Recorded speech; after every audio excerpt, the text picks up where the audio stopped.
शहजादी अरोरह और जादुई आईना। एवरगुल्लू की बादशाहत में, जो घूमती हुई पहाड़ियों और घूमते हुए दरियाओं के दरमियान बसी हुई थी, वहां एक शहजादी रहती थी जिसका नाम अरोरह था। सुबह के सूरज की तरह चमकदार बालों और सितारों की तरह चमकदार आंखों के साथ शहजादी अरोरह अपनी मेहरबानी और शफकत के लिए पूरे मुल्क में मशहूर थी। लेकिन शहजादी अरोरह के पास एक राज था। इसके पास एक जादुई आईना था जो उसकी गहराइयों में देखने वाले के बारे में हकीकत को जाहिर करने की ताकत रखता था। इसके खानदान की नस्लों से गुजरे हुए आईना को कदीम देवताओं की तरफ से एक तोहफा कहा जाता था जो खालिस दिलों और नेक नियतों के साथ अता किया गया था।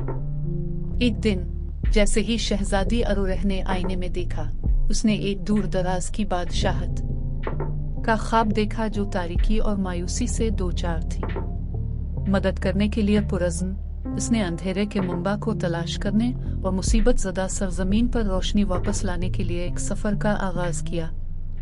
अपने वफादार साथी स्टारडस्ट नामी एक पुरजोश एक यूनिकॉर्न के साथ शहजादी अरोरह ने मुश्किलात का सामना करते हुए और रास्ते में आने वाली रुकावटों पर काबू पाते हुए दूर दूर तक सफर किया।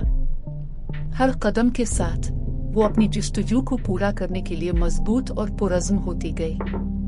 जैसे ही वो नामालूम की गहराइयों में दाखिल हुए, शहजादी अरोरह और स्टारडस्ट का सामना एक पुरस्कार जंगल से हुआ जो साए में लिपटा हुआ था। दरख्त कदीम जादू के राजों की सरगोशी करते थे और हवा उनकी ही ताकत के साथ कड़कती थी। लेकिन शहजादी अरोरह ने जोर दिया, इसका दिल उम्मीद और हिम्मत से भर गया। जंगल के मरकज में उन्होंने चांद की रोशनी की नरम चमक में नहा हुआ एक पोशीदा जगह दरियाफ्त की।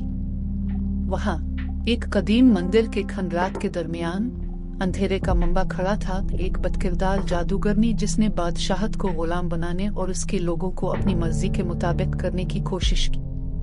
अपने जादुई आईने को हाथ में लेकर शहजादी अरोरह ने जादूगरनी का सामना किया। उसकी आंखें अज़्म से चमक रही थी। जैसे ही जादूगरनी ने आईने में निगाह डाली, उसने देखा कि इसके अमाल की सच्चाई इस पर झलकती है, वो दर्द और तकलीफ जो इसने पैदा की थी और वो अंधेरा जिसने इसके दिल को खा लिया था। शहजादी अरोरह की हमदर्दी से मुतासिर होकर जादूगरनी ने अपने बुरे तरीके तर्क कर दिए और रोशनी के सामने हथियार डाल दिए। अपने जादुई आईने के साथ शहजादी अरोरह ने बादशाहत से अंधेरे को दूर किया, एक बार फिर जमीन पर अमन और खुशहाली बहाल की। और इस तरह शहजादी अरोरह एवरगुल्लू वापस आ गई। इसका दिल खुशी से भरा हुआ और उसके सफर से इसकी रूह मजबूत हुई। अगरचे इसने रास्ते में बहुत सी मुश्किलात का सामना किया था, लेकिन इसने साबित कर दिया था कि सच्ची हिम्मत खौफ की गैर मौजूदगी में नहीं, बल्कि सही के लिए खड़े होने की आमादगी में है, चाहे कोई भी कीमत क्यों ना हो।